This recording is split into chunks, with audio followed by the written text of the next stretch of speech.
Hoje nós encerramos o capítulo 20, o capítulo 19, né? Perdão. Vamos iniciar na próxima semana o capítulo 20.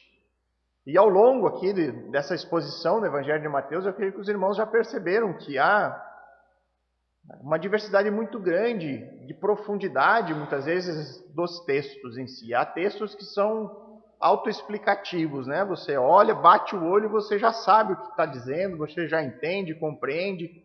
Porém, há outros textos que são mais difíceis de ser compreendidos.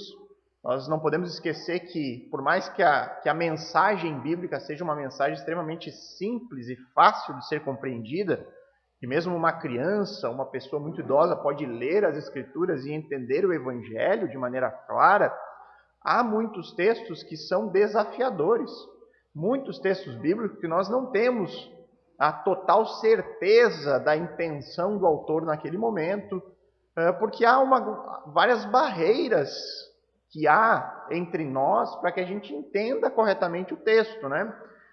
Hoje nós temos a barreira da distância, né, do tempo que foi escrito, nós temos uma barreira a ser rompida de textos que foram escritos há muito tempo atrás, de uma cultura muito diferente da nossa, né, e nós, quando vamos ler a Bíblia, nós transportamos a nossa realidade ao texto, né? Então, quando você lê, por exemplo, que Jesus entrou num barco com seus discípulos, você vai ter na sua mente o que é um barco, uma visão de barco.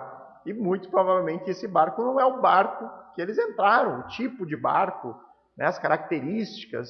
Né? O que quer dizer com isso? Que nós vamos transportar aquilo que nós conhecemos para o texto. E muitas vezes nós vamos errar nisso, nós vamos entrar com a nossa concepção de algo que não é nem parecido com o que era naquele tempo. Nós temos a barreira da língua, né? O texto bíblico foi escrito em idiomas muito diferentes do nosso, e toda a tradução que nós temos aqui à nossa disposição, por mais que seja um trabalho muito bom, sempre há suas limitações. Então, há várias barreiras que precisam ser rompidas para que a gente entenda o texto.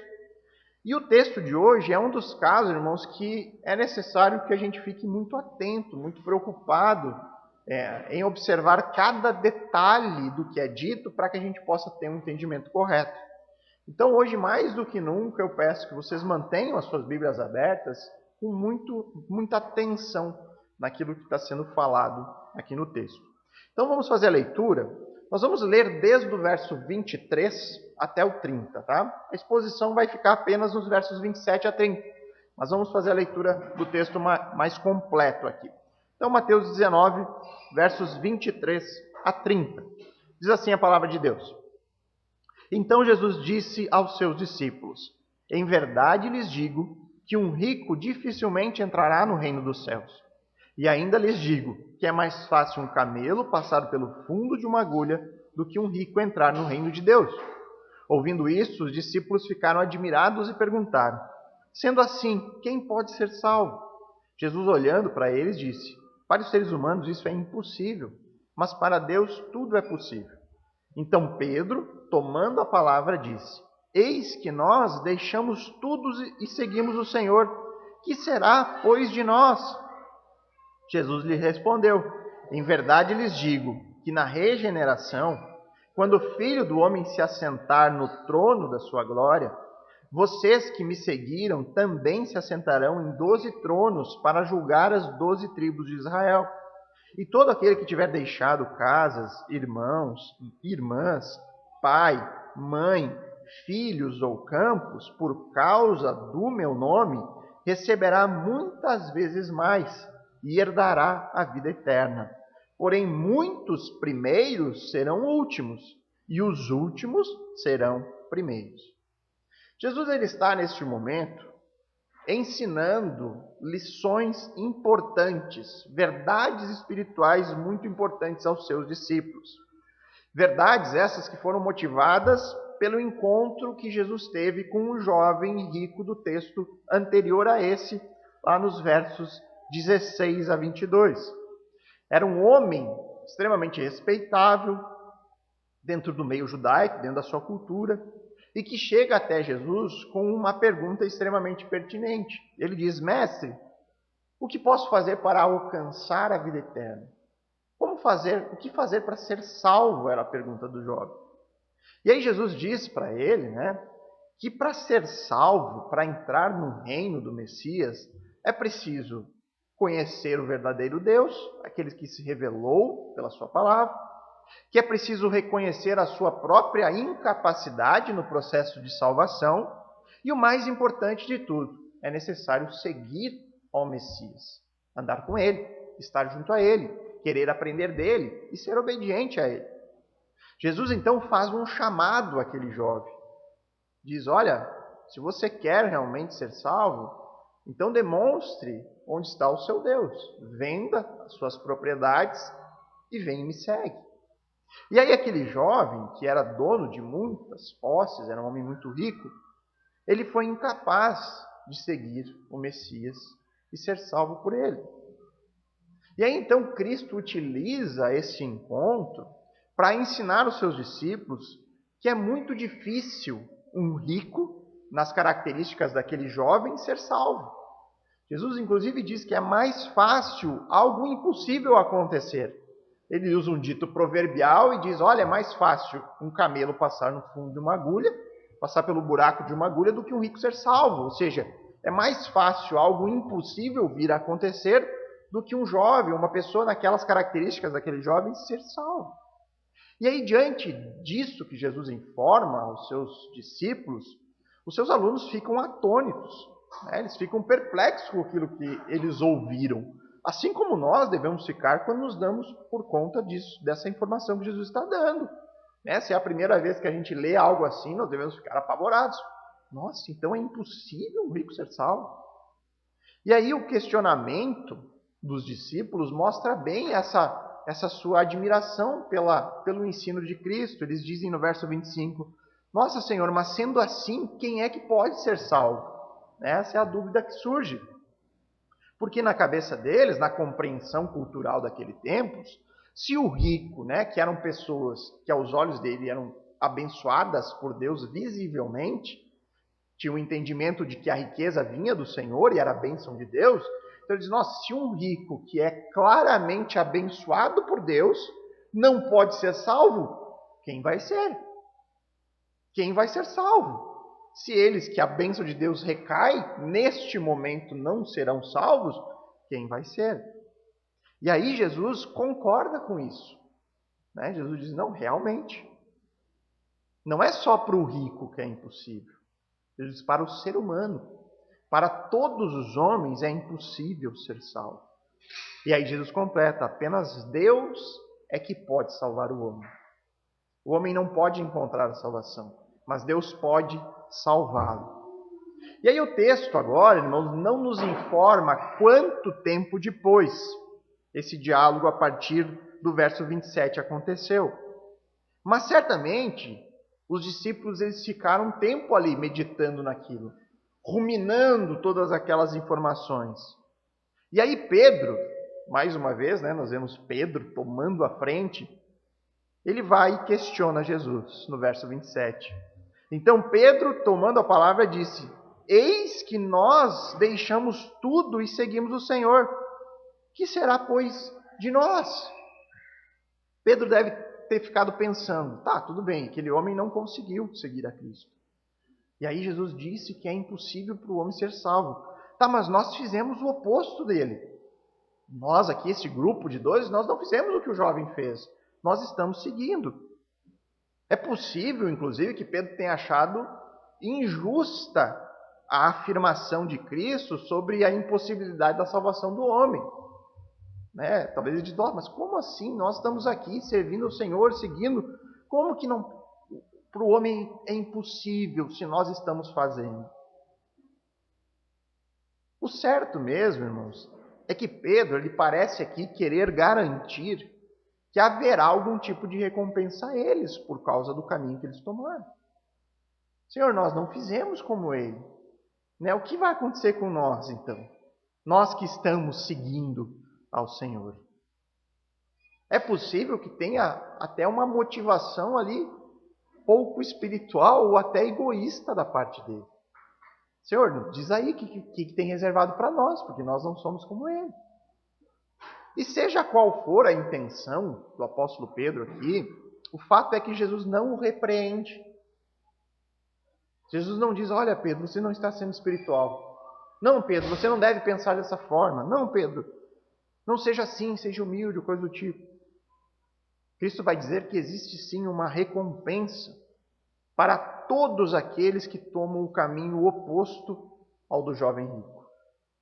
Existe uma recompensa para todos aqueles que decidem seguir o Messias, trilhando o caminho do discipulado.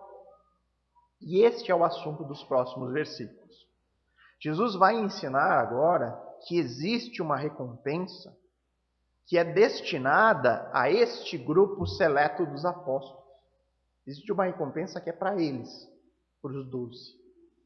Vai ensinar também sobre uma recompensa destinada a todos os discípulos, para todos aqueles que seguem o Messias.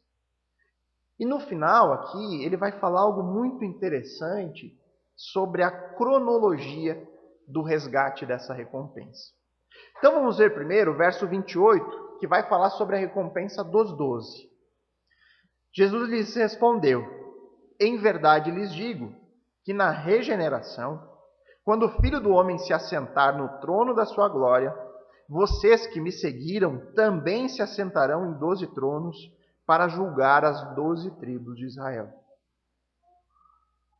Ainda que por trás aqui dessa pergunta, feita por Pedro, houvesse uma pitada de orgulho, falta de maturidade espiritual, é sempre bom, é importante frisar que Cristo aqui não corrige ele em relação a isso. Pelo contrário, Cristo demonstra toda a sua muita misericórdia e graça e revela a recompensa que os aguarda. E aí nós vamos aqui dissecar essa resposta que é dada por Jesus aos 12 para entender do que se trata essa recompensa que será dada a eles e exclusivamente a eles. Jesus inicia dizendo aquilo que já é tradicional para nós que já estamos aprendendo sobre o Evangelho de Mateus há muito tempo. Jesus começa com aquela tradicional, em verdade lhes digo. Lembra o que isso significa? Jesus aqui está sinalizando, ele está chamando a atenção dos seus ouvintes. Então agora ele está falando para os 12, e ele está dizendo, olha, o que eu vou falar agora é muito importante, preste atenção, porque em verdade lhes digo. Em verdade lhes digo que na regeneração, e o que seria essa regeneração? Sabe que essa palavra regeneração significa aquela transformação espiritual feita pelo Espírito Santo no coração deles, salvando aquelas pessoas que seriam impossíveis de ser salvas. E aí a gente sempre, irmãos, na interpretação, não apenas bíblica, mas na interpretação de qualquer texto, uma regra básica é que o sentido da palavra é determinado pelo seu contexto. Nossa própria língua portuguesa há várias palavras que têm 2 significados. Você determina ele pelo contexto. Você pode falar sobre uma manga no sentido de fruta ou manga de camisa. Como você determina sobre o que eu estou falando? Qual manga eu estou falando? Pelo contexto. Se eu disser, faça um suco de manga para mim, você vai entender na hora que eu estou falando de fruta e não de camisa. Então a mesma coisa é no processo bíblico. Regeneração há vários sentidos no texto. Como nós vamos determinar que regeneração é essa? Pelo contexto. E aí nós vamos para a sequência. Né? O que é dito aqui? Em verdade, digo que na regeneração, quando o Filho do Homem se assentar no trono da sua glória. Então essa palavrinha regeneração, se nós formos lá para o original, nós veremos que ela também poderia ser traduzida por restauração. Tá? Então o significado aqui é de uma restauração que será produzida quando o Filho do Homem se assentar no trono da sua glória. Então, regeneração ele tem o sentido aqui de restauração do reino. É a consumação do reinado messiânico. É quando Jesus sentar no trono de Davi. Quando o Messias ocupar a sua posição de rei no seu reino. É quando esse chamado reino dos céus, por Mateus, for devidamente consumado neste mundo. É disso que se trata isso.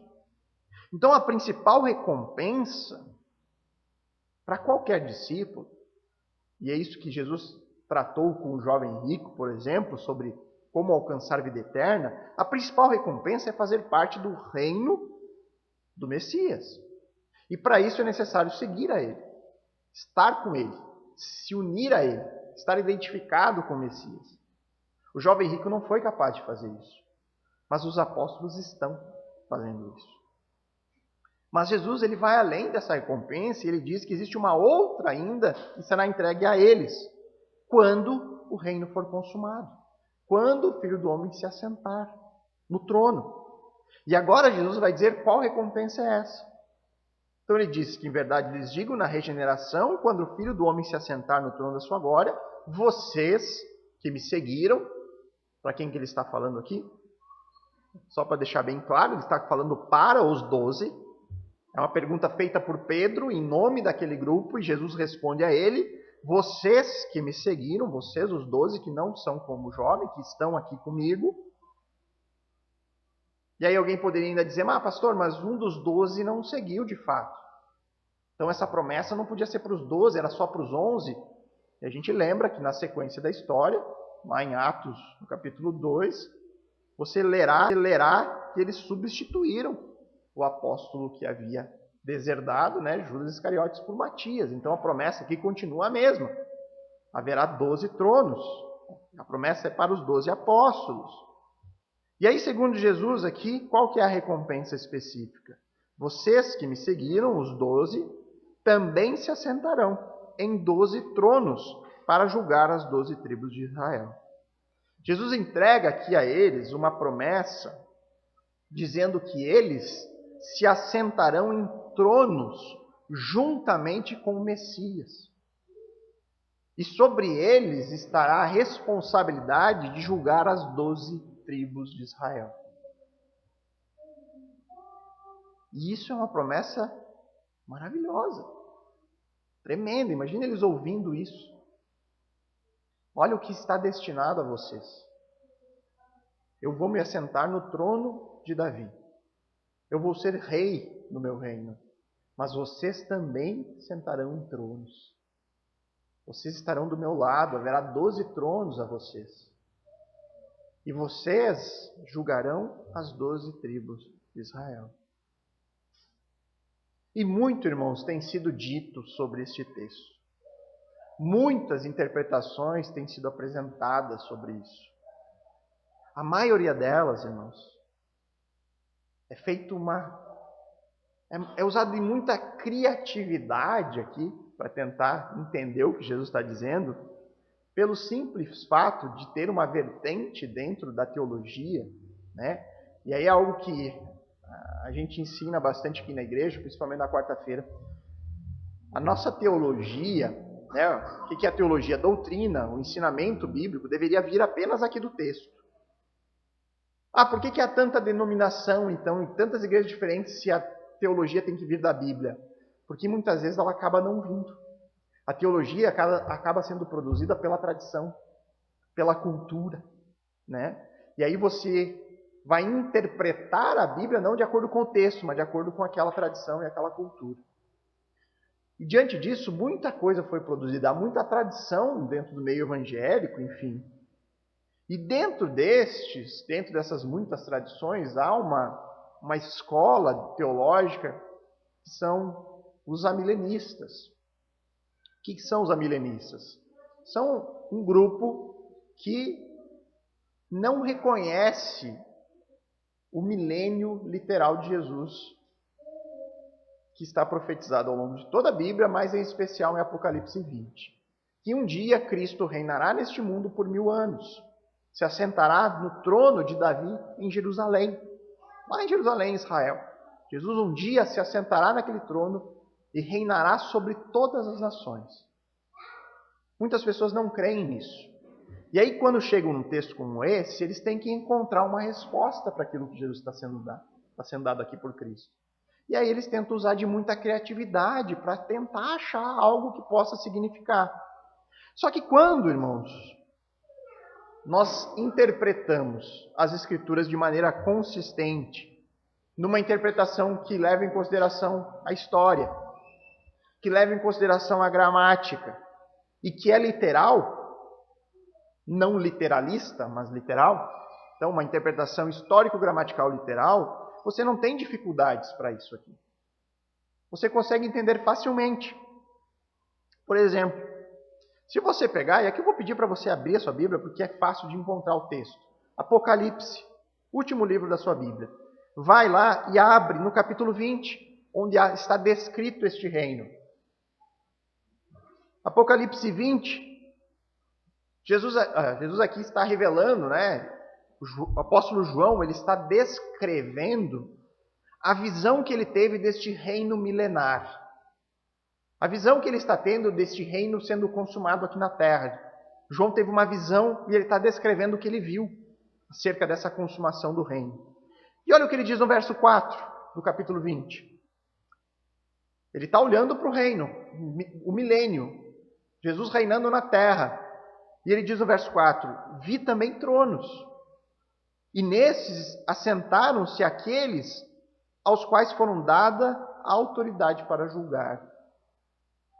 João está vendo o reino, ele diz, olha, o que eu estou vendo aqui no reino é que há tronos. E nesses tronos está sentado aqueles que têm autoridade. João ele está vendo ele mesmo reinando com Cristo no milênio. Então o que João está vendo é o reino do Messias consumado aqui na terra. E neste reino estavam lá os tronos, exatamente conforme Jesus havia prometido aos apóstolos no texto de Mateus. Está ali. Jesus disse, olha, quando o reino for consumado, vocês se assentarão em tronos e julgarão comigo, reinarão comigo. João agora está vendo isso sendo consumado. Estão lá os tronos, literalmente. Uma outra dúvida que pode surgir aqui é sobre o significado desse julgar, né? O que é esse julgamento que eles vão exercer sobre as 12 tribos de Israel? Qual o significado disso? Qual o sentido de julgar as 12 tribos de Israel?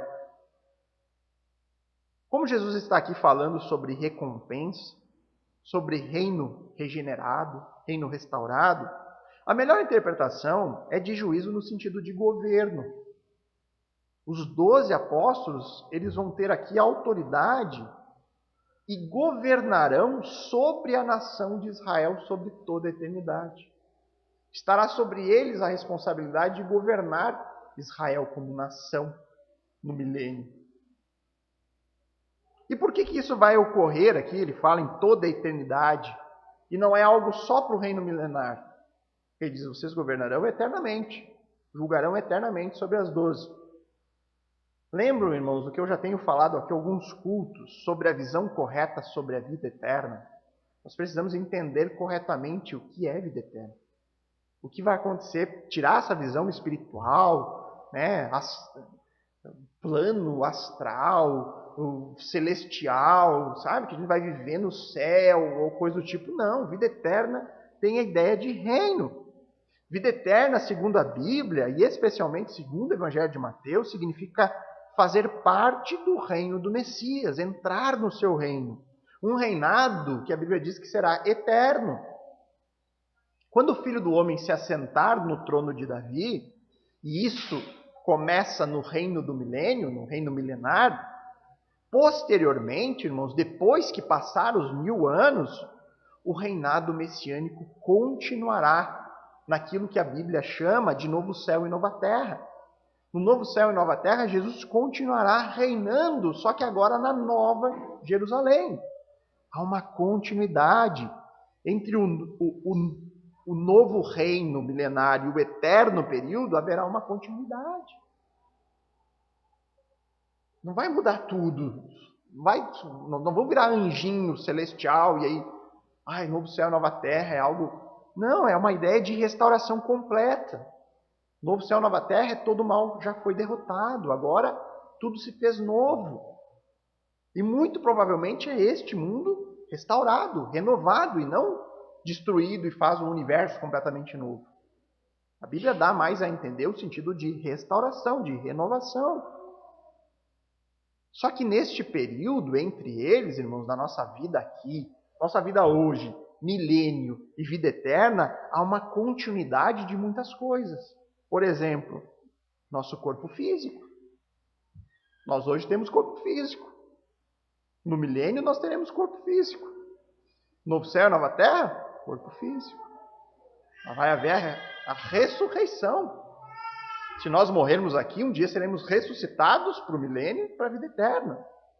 Haverá uma continuidade em termos de terra. Nós vamos habitar um lugar físico. Nós teremos trabalho. Deus criou o trabalho antes do pecado.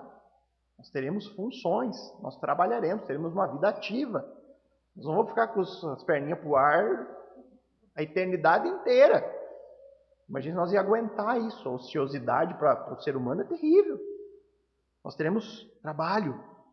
Teremos governo. Nós teremos, inclusive, nações no reino eterno. Novo céu, nova terra, haverá nações. Muita gente ignora. É por isso que os 12 apóstolos governarão a nação de Israel eternamente. Nossa, pastor, vai ter nações na eternidade? Como assim? Não seremos todos um só? Você está ainda em Apocalipse? Veja no capítulo 21, onde ele descreve novo céu e nova terra. Já passou o milênio, agora ele está dizendo que vai ser a eternidade. Olha o que ele diz no verso 24, onde ele está falando da nova Jerusalém eterna. O texto diz o quê? Como que inicia? As nações andarão diante da sua luz. Luz de quem é essa? Da lâmpada do Cordeiro, que está descrito no verso anterior. E os reis da terra lhe trazem a sua glória. Haverão nações. Isso continuará na eternidade.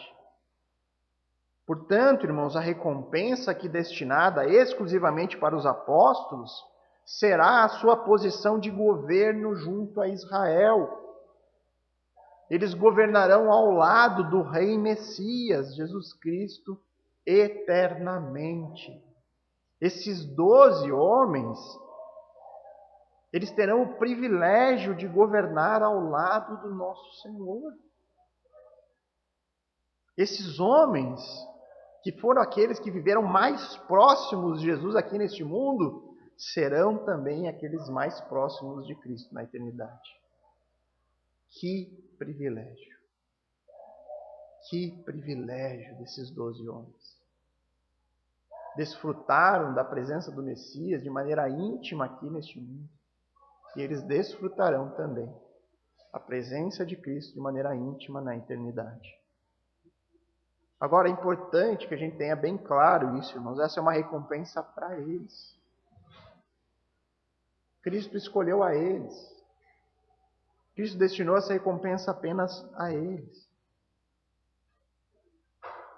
E nós, como discípulos, também ficamos pensando, nossa, será que sobrou alguma coisa para nós então, né? Será que tem algo destinado para os demais discípulos, para cada uma das pessoas que tomou a decisão de seguir ao Messias, independente dos custos do discipulado? E é isso que nós vemos agora no verso 29, a recompensa dos demais discípulos. Verso 29 diz: E todo aquele que tiver deixado casas, irmãos, irmãs, pai, mãe, filhos ou campos, por causa do meu nome, receberá muitas vezes mais e herdará a vida eterna. Reparem que Jesus sai agora deste momento do grupo dos 12 e passa a dizer todo aquele. Antes era vós que me seguem, vocês aqui, este grupo que me segue. Agora ele diz, olha, e todo aquele, ou seja, todos os outros. Jesus passa agora a ensinar a recompensa de todos, cada pessoa que resolve seguir ao Messias, cada um que resolve seguir e assume os custos do discipulado e que eles vão receber. E aí Jesus faz uma breve lista aqui de pequenos sacrifícios que muitos discípulos farão por conta da sua fé no Messias. Cristo diz que alguns vão abandonar suas casas para proclamar o nome de Cristo através do mundo. A família de sangue, muitas vezes, pode ser deixada de lado, em segundo plano. Conflitos familiares podem surgir. Em alguns casos, os discípulos perderão completo contato com irmãos, pai, mães ou até mesmo filhos. Isso pode parecer para nós algo muito distante da nossa realidade. Porque para nós, irmãos, convenhamos, O máximo que pode acontecer é conflito de opiniões. É a gente ter alguma indisposição com um parente, com um irmão, com uma mãe, com um pai, sofrer algum tipo de crítica. Ah, virou crente agora, que xarope. Agora todo Natal ele vai querer aqui fazer pregação. Ai, que chato, não convida mais. É o máximo que pode acontecer.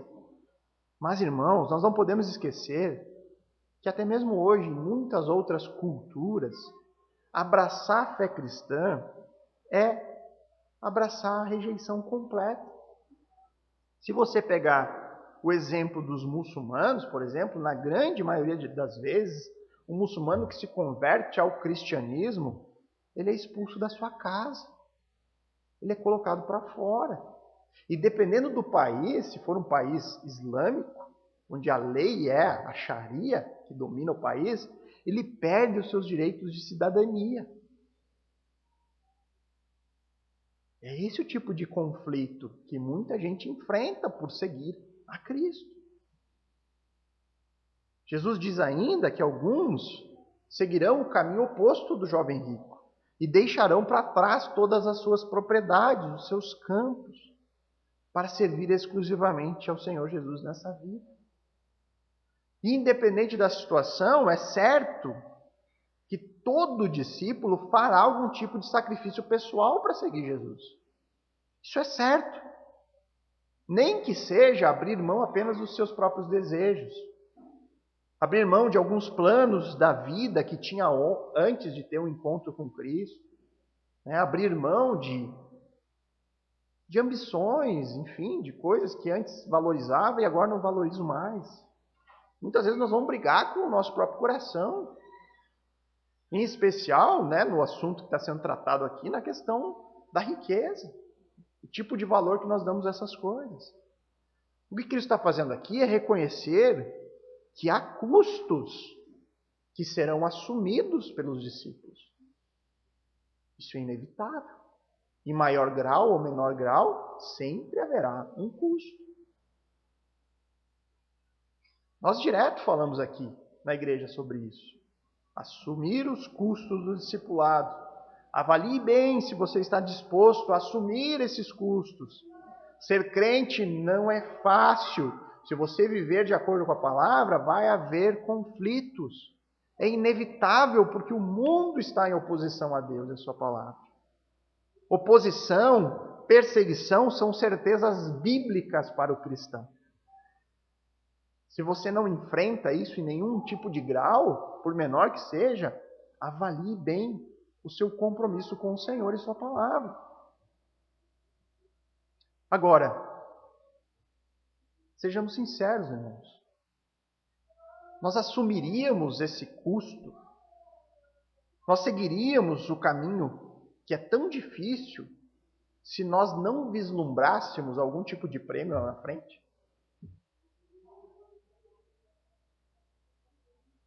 O exemplo que a própria Bíblia dá sobre os cristãos é o exemplo do atleta, O atleta, ele sacrifica vários anos da sua vida, se dedicando a treinamento, abrindo mão do tempo com a sua família, para estar treinando, muitas vezes viajando.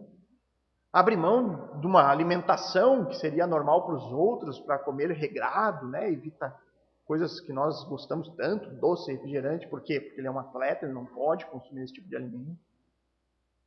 Seguido, convive com dores por causa do excesso do treinamento. A vida do atleta não é fácil. E por que ele faz isso? E submete a tantos sacrifícios ao longo da jornada da sua carreira?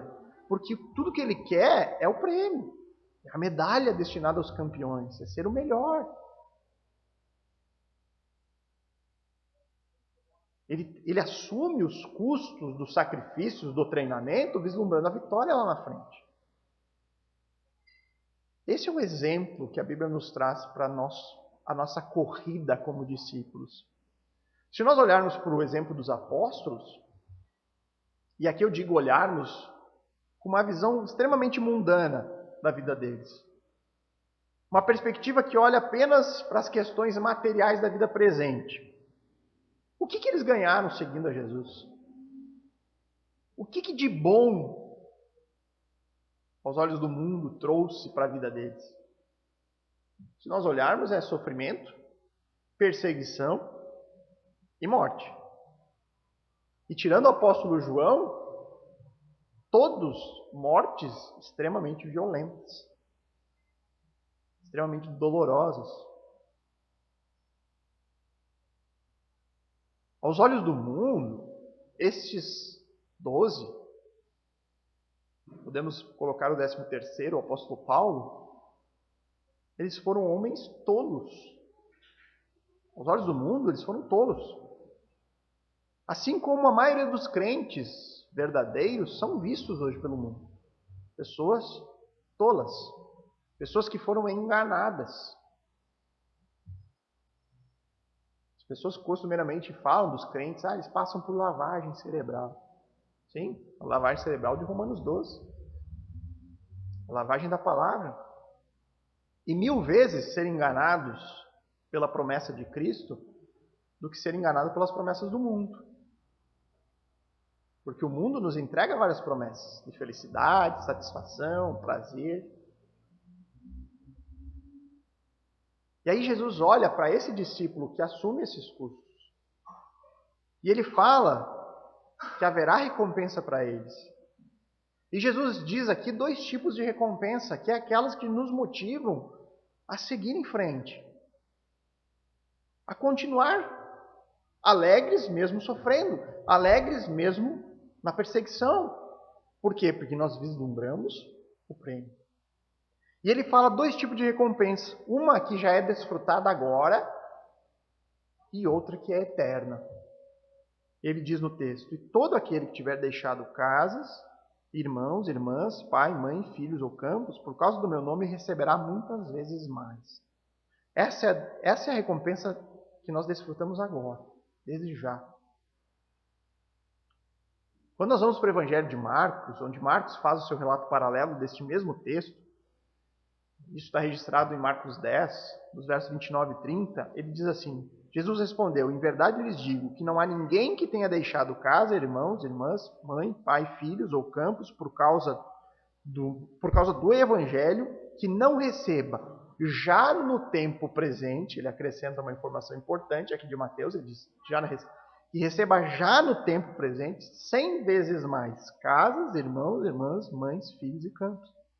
E aí no fim ele acrescenta algo muito, muito importante comparado a Mateus. Ele diz: receberá 100 vezes mais casas, irmãos, irmãs, mães, filhos e campos com perseguições. Jesus está falando aqui do tesouro que nós recebemos na comunidade da fé. A recompensa preciosa que nós encontramos na congregação. Se você deixou para trás a sua casa, na comunidade da fé você encontrará muitas casas. Se você deixou para trás a sua família, na comunidade da fé você ganhará uma nova família muito mais numerosa. Você vai ganhar vários pais, várias mães, muitos irmãos. E Jesus diz: tudo isso é desfrutado já no tempo presente. Mas é importante nós lembrarmos o que diz Marcos no seu Evangelho. Ele diz que essa maravilhosa recompensa é desfrutada agora, mas com perseguições. Haverá sofrimento, haverá dificuldade. Cristo nunca escondeu que a perseguição vai acompanhar o discípulo neste tempo presente. A segunda parte da recompensa que todo discípulo desfrutará é aquela que trata da eternidade e que vem para dar um contraste com a decisão do jovem em não assumir os custos do discipulado. Contrasta com a decisão de não seguir o Messias. E todo aquele que tiver deixado casas, irmãos, irmãs, pai, mãe, filhos ou campos, por causa do meu nome, receberá muitas vezes mais e herdará a vida eterna. Todo aquele que está unido a Cristo em um relacionamento pessoal de discipulado, que busca aprender com o Messias, que busca conhecer a sua palavra e viver de acordo com ela, todos possuem a garantia de desfrutar da vida eterna. todos habitarão no seu reino. Portanto, Cristo aqui ele promete duas coisas. A comunidade messiânica, que é desfrutada desde já, e a vida eterna, que de certa forma o crente também desfruta desde já, por meio da comunhão que ele tem com Deus, com o verdadeiro Deus, mas que ainda não desfruta no seu estado consumado. Sobre a vida eterna, irmãos, esta é a recompensa que toda a humanidade procura. Qual é o ser humano que não deseja encontrar vida eterna? Todos almejamos isso. E especialmente para nós cristãos, esse é sempre o grande alvo. Nós devemos, a Bíblia nos exorta a viver com os olhos fixos na eternidade. Viver com os olhos no reino vindouro, para que a gente não perca o caminho olhando para as coisas terrenas e passageiras. Manter o foco naquilo que é eterno. Mas eu gostaria de ressaltar aqui, neste primeiro culto do ano, a primeira recompensa. Essa que nós desfrutamos desde já. Quão importante é para nós a comunidade da fé. Quão importante é para nós a congregação. Cristo nos dá 3 ferramentas principais para nós vencermos este mundo. É a sua palavra, a oração e a congregação. As 3 são extremamente importantes para que a gente vença. Para que a gente esteja sempre fortes diante do mundo que nos sufoca diariamente. Na igreja, irmão, nós encontramos vários pais. Homens que podem nos ajudar, nos aconselhar, nos ensinar. Nós encontramos várias mães na igreja. Mulheres capazes de servir, de ajudar, de aconselhar também. Na igreja nós encontramos encorajamento. Nós encontramos exortação quando necessário para abrir os nossos olhos para um pecado cometido sem que a gente tenha noção disso. Na igreja há cuidado, há amor, há paciência, há hospitalidade. Quantas coisas a Bíblia nos exorta a praticarmos uns com os outros. Quantas coisas. E Cristo diz que isso é um tesouro dado a nós. É uma recompensa preciosa. Diz, olha só, para os 12 há 12 tronos. Eles vão reinar comigo. Mas para eles há uma recompensa extremamente grande também, que é a congregação. Porque muitos dos apóstolos aqui, eles não puderam congregar de maneira nenhum local. Eles foram itinerantes, eles foram missionários. O próprio termo apóstolo vem da ideia de um missionário. Ele diz, olha, para os demais, existe o tesouro da congregação. Então, irmãos, neste ano que se inicia, faça da igreja uma prioridade da sua vida. Faça da igreja uma prioridade, assim como deve ser prioridade a palavra de Deus e a oração na sua vida. O pastor Adriano falou aqui na quarta-feira, nós estamos estudando a doutrina da igreja, né? Ele disse, olha, formule a sua agenda deste ano em cima do culto da escola bíblica. Coloque como prioridade na sua semana esses 2 dias, para que você cresça e que você desfrute desse tesouro que pode ser desfrutado agora. Valorize essa recompensa. Eu não estou falando aqui apenas do culto. Tá, irmãos? O culto ele é o ponto alto. Ele é o ápice da comunidade. Ele é o ponto alto da congregação. Né? No culto onde todos nós vamos nos reunir para glorificar a Deus. Para nos alimentarmos com a pregação da sua palavra.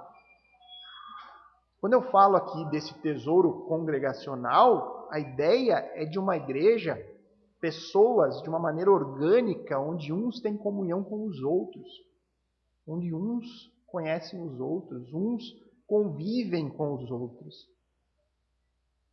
Não adianta nada vir apenas no culto e não ter contato com os irmãos ao longo da semana. A frequência no culto acaba sendo um termômetro do envolvimento com o corpo. Isso é fato, irmãos. Aqueles membros mais ativos no corpo, eles são, consequentemente, aqueles mais presentes nos encontros públicos. É certo, irmãos. Se a frequência é baixa, talvez isso indique que falta você participar mais da vida dos seus irmãos. Então eu digo, irmão, não espere pelas pessoas. Não espere pelos outros. Não coloque a culpa, mas eles não me procuraram, ninguém na igreja veio atrás de mim. Não. Tome você a iniciativa. Eu tenho certeza que a casa de todos os irmãos estão abertas para todos nós. Tome iniciativa, se aproxime, convide, faça parte da vida dos outros. Não esqueça que Cristo nos chamou para sermos servos, para servir. Não pense, eu não tenho nada a ensinar para o irmão. Todos nós temos algo para ensinar e temos algo para aprender. Todos nós, irmãos. Todo mundo tem algo. Então busque neste ano por relacionamentos intencionais. Busque por isso. Eu faço esse desafio a todos nós aqui. Tem algo que nós falamos sempre, que é discipulado, discipulado, discipulado. Discipular, estar com os irmãos de maneira intencional. Não convidar apenas para conversa fiada, comer alguma coisa. Não. Eu vou convidar o irmão para vir aqui em casa para falar sobre Cristo. Eu vou ler aqui um texto junto com eles, vamos ter um momento de oração, qualquer coisa que seja, mas seja intencional. Saia da zona de conforto. Valorize essa recompensa que Deus deu para você desfrutar agora na comunhão com os irmãos. Seja grato por isso. Então, tendo visto tudo isso, toda essa parte do texto que fala sobre a recompensa aos discípulos, o último versículo agora, do capítulo 19, é um versículo que muito bem poderia entrar naquela lista dos versículos mais utilizados fora do seu contexto. Tá? Esse versículo ele vai tratar aqui da cronologia do resgate. O versículo 30 fala do tempo do resgate dessa recompensa eterna. Verso 30. Jesus diz, porém muitos primeiros serão últimos, e os últimos serão os primeiros. E aqui eu vou falar um pouquinho das interpretações que você vai encontrar por aí sobre isso. Tá? Maneira como esse versículo normalmente é utilizado. O mais frequente, o mais comum, é você encontrar esse texto sendo usado para encorajar pessoas com dificuldades. Pessoas que estão passando por provações, por lutas, sofrimentos. Pessoas que às vezes sobrevivem nessa vida com muito pouco recurso. E aí eles usam esse texto como que se os crentes com maior dificuldade neste mundo, e normalmente isso é refletido na área financeira, né? Os crentes com menos condições financeiras, os crentes mais pobres serão exaltados no reino, enquanto os mais ricos passarão a eternidade com menos. Por incrível que pareça, essa é a interpretação mais comum. Alguns defensores dessa posição usam o jovem rico como exemplo. Eles usam o texto lá do rico, olha lá. Então, os primeiros ali, ele era rico, ele vai ser humilhado. Né? Algo nesse sentido. Qual que é o problema disso? O primeiro grande problema de querer usar o exemplo do jovem rico para falar essa associação dos primeiros serão últimos e os últimos os primeiros na eternidade, é que o jovem rico não seguiu ao Messias. O assunto aqui é o reino do Messias. O jovem rico não seguiu ao Messias. Então, ser o primeiro e chegar em último teria sentido de condenação e não de salvação. O texto muito menos se encaixa em tudo aquilo que Jesus está ensinando aqui sobre recompensa. Não pode ser isso. Outro problema é que se Jesus tem a intenção de afirmar que na consumação do reino, o rico neste mundo fica pobre e o pobre fica rico, o que você está defendendo senão uma visão extremamente materialista da recompensa?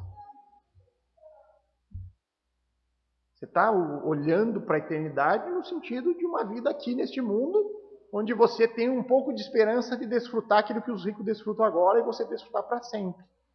E aí você se apega nisso e não, eu sofro aqui, eu tenho dificuldade, mas lá no céu eu serei os primeiros, serei os maiores.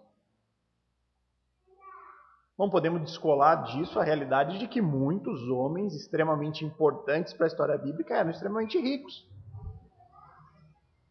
Os patriarcas, nós falamos semana passada, Abraão, Isaac e Jacó, então eles são pessoas pequenas no reino. Você pode até tentar usar, por exemplo, o texto de Lucas 16, verso 19 a 31, que fala lá da famosa história de Lázaro e o mendigo, né? Para defender algo nesse sentido. Mais uma vez você vai entrar em questão de salvação e não de recompensa. Você está falando de um condenado e um salvo. E aí no mesmo Evangelho de Lucas, você vai encontrar no capítulo 19, do verso 1 a 10, a história de Zaqueu, um homem muito rico, onde o texto diz que a salvação foi encontrada na sua casa, um homem que foi salvo. Essa é a primeira interpretação, que é aquela que nós devemos descartar de cara, porque não faz sentido nem com aquilo que Jesus está falando e nem com uma visão correta do que é a eternidade. Aí você tem a interpretação dos pais da igreja. Vocês conhecem os pais da igreja? Quem são os pais da igreja? Os pais da igreja é aquela geração que viveu imediatamente posterior aos apóstolos, aqueles primeiros homens depois dos apóstolos. Muitos foram discípulos dos próprios apóstolos. E eles interpretaram esse versículo 30 de maneira bem interessante. Eles falaram que isso era uma referência à salvação de judeus e gentios. Né? Os judeus eram os primeiros e serão os últimos, e os gentios foram os últimos, mas serão os primeiros. Essa é uma interpretação interessante. Qual que é o problema dela? Que esse não é o assunto. Jesus não está falando aqui de salvação de judeu ou gentil. Não tem nada no texto que nos leve a isso. Há uma outra interpretação, que eu diria ser possível, que defende que a intenção de Jesus aqui é simplesmente acabar com a perspectiva presente na cultura judaica de que o rico e poderoso neste mundo certamente será salvo e abençoado em mesma medida no reino eterno. Então Jesus estaria quebrando isso e dizendo que os maiores do reino são aqueles que se aproximam de Jesus como crianças, com uma humilde dependência, que abrem mão de tudo que o mundo mais valoriza e passa a valorizar aquilo que tem valor eterno. Então estes que são como crianças aqui no mundo vão ser exaltados na eternidade acima daqueles que aos olhos desse mesmo mundo são importantes hoje. Essa seria uma interpretação de humildade aqui na terra, né? Quebrar com esses valores. Mas eu peço que você olhe para o texto, para que você tente chegar nessa conclusão. A principal recompensa que todo e qualquer discípulo de Jesus quer e vai adquirir é entrar no reino, é herdar a vida eterna. É isso que está encerrando o verso 29. Você veja ali a última palavra do verso 29, que está dizendo, e herdará a vida eterna. É isso que impulsiona agora o verso 30, que nós estamos analisando. Este é o assunto em questão aqui, a recompensa dos discípulos em herdar a vida eterna, ou seja, entrar no reino do Messias.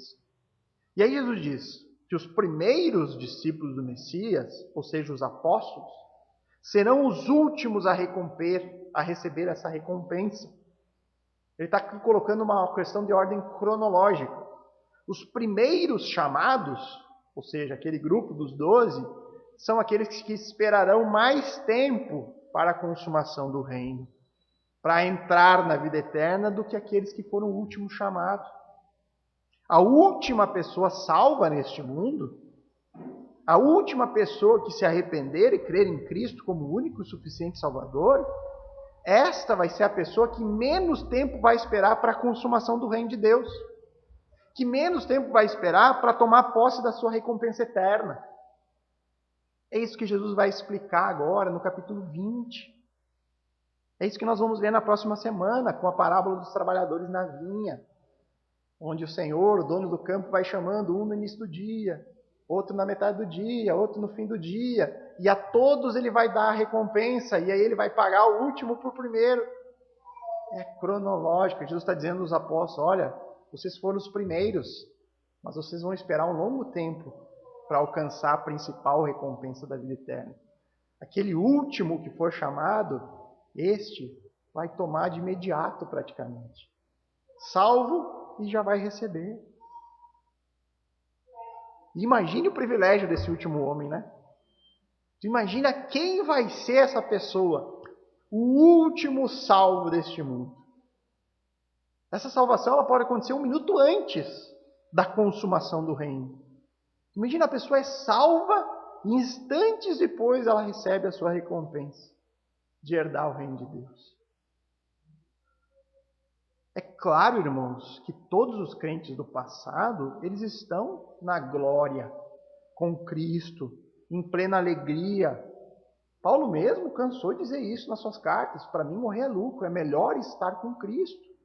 É melhor morrer e ir para Ele. Só que estes crentes que estão na glória, eles esperam a consumação do reino. Eles esperam pela ressurreição dos seus corpos. Eles esperam o momento de receber a recompensa do reino consumado. Porque é esse o assunto aqui. O reino do Messias, é isso que é vida eterna aqui no contexto. É esse, irmãos, o melhor sentido para isso que Jesus afirma no verso 30. Muitos primeiros serão os últimos, e os últimos serão os primeiros a tomar posse da vida eterna, a entrar no reino do Messias. E aí na próxima semana nós vamos analisar esta parábola que Jesus agora vai usar para explicar justamente o verso 30. E aí tudo vai ficar ainda mais claro. Então, para concluir, irmãos, essa pregação, essa exposição, o culto de hoje, eu quero propor aqui que a gente faça uma meditação sobre o assunto das recompensas. A Bíblia fala que todos nós, todo ser humano, ele nasce destinado a receber uma recompensa. Todo ser humano. Qualquer um. Ele nasce destinado a receber uma recompensa. Paulo, na sua carta aos Romanos, no capítulo 6, verso 23, ele descreve a recompensa. Porque o salário do pecado é a morte. O salário, a recompensa do pecado é a morte. A Bíblia diz que todos somos pecadores. A Bíblia diz que nós nascemos assim. A Bíblia diz que aquele pecado cometido na mais tenra idade, aí quando nós percebemos os pequenos, nossos filhos, as crianças mais pequenas aqui da igreja cometendo seus primeiros pecados, porque todos cometem, a gente não precisa ensinar eles a isso, né? Eles vêm de fábrica. Aquele pecado cometido é só a evidência do coração, do estado pecaminoso do coração. Não é quando comete que se torna pecador. O pecado apenas trouxe, o pecado cometido, né, a transgressão, só trouxe para fora aquilo que já está ali dentro. É por isso que todos pecam. E todos nós estamos destinados, por conta disso, à morte. Morte física, espiritual e eterna. Todos. Nenhum de nós escapa. Nenhuma pessoa, por melhor que seja aos nossos olhos. É isso que Cristo ensinou. Para o homem é impossível. Agora, existe então alguma possibilidade de escaparmos dessa terrível recompensa? Segundo Jesus, não. Porque Jesus disse que os seres humanos é impossível. É impossível escapar da recompensa. Porém, o mesmo Senhor Jesus afirma que para Deus nada é impossível. Ou seja, nós não temos como escapar disso. Mas Deus pode nos salvar desse terrível destino. Nós não podemos escapar, mas Deus pode nos livrar disso. Como que Ele faz isso? Deus assume para si a nossa culpa em Cristo. Basta a nós confiar, crer no Filho e na sua obra redentora. E aí vem aquela acusação comum: ah, mas é só isso. Ah, mas quer dizer que não precisa fazer nada, é só confiar, sim. Só isso. Mas nós, crentes que cremos na palavra de Deus, nós sabemos que isso não é uma tarefa fácil. Não será fácil, porque este mundo caído, que vive em oposição a Deus e a sua palavra, vai tentar nos seduzir com muitas outras recompensas. Recompensa que os nossos olhos podem ver e as nossas mãos podem apalpar. O mundo vai nos oferecer prazer, sucesso, poder, dinheiro, entretenimento, conforto, emoção, tudo que você possa imaginar que lhe traga fortes experiências, aqui e agora. E aí, para seguir a Cristo, nós vamos ter que resistir às tentações. Nós vamos ter que perseverar. Nós vamos ter que continuar buscando dia a dia ser mais semelhante com aquele que nos salvou. E todo esse processo vai ser muito difícil, ao ponto de que, se dependesse apenas de nós, nós poderíamos afirmar como Jesus: é impossível para o homem. Porém, não é impossível, porque Deus fez o impossível acontecer. É difícil, mas possível, porque Deus tornou isso possível. A recompensa um dia será entregue para os discípulos, porque Cristo prometeu. Será o último texto que nós veremos aqui no Evangelho de Mateus. E eis que estou com vocês todos os dias, até o fim dos tempos. Como que Cristo está conosco todos os dias? Por meio da sua palavra, por meio da nossa comunhão em oração e por meio da congregação que é o corpo de Cristo neste mundo. E diante de tudo isso, irmãos, que você ouviu e aprendeu acerca do texto que nós analisamos, eu pergunto: qual a recompensa que você mais deseja receber neste ano que se inicia? Qual a recompensa você mais valoriza? Qual o prêmio você almeja conquistar? Eu peço que você pense por um instante nisso e em seguida vamos orar para encerrar este culto.